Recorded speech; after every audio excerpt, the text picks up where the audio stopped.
Think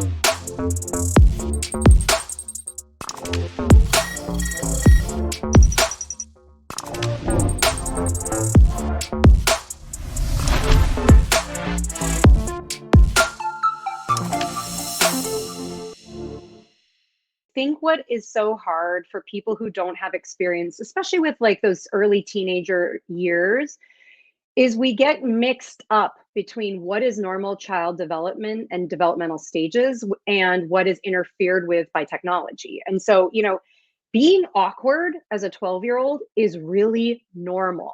Like all of us probably could go back and think of memories from that age group that were painful and embarrassing. And we felt like, cringe, as the kids would say today.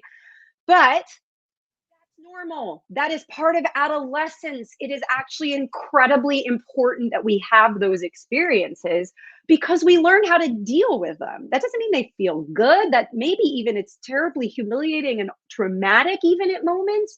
But when we deny the opportunity to experience the wide range of human emotion, we are not growing as humans. We are not learning how to exist in a complex world. Because as complicated as the internet and digital media are, it's actually a very easy world. It's a very like comforting, familiar. You just get fed what you want. It's just, pudding and cake all day long, right?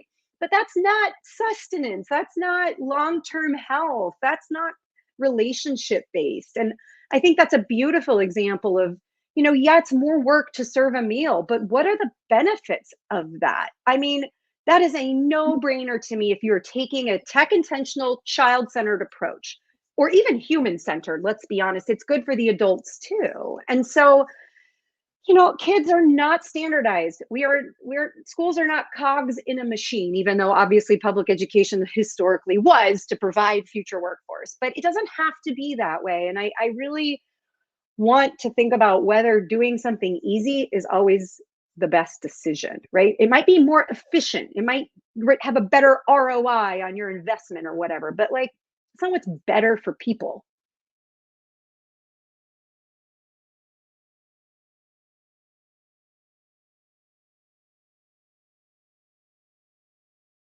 But yeah, we try to be that group that can help be there for the players as a three, because I think you mentioned earlier, you want to have different characters in the changing room. You want to have different personalities.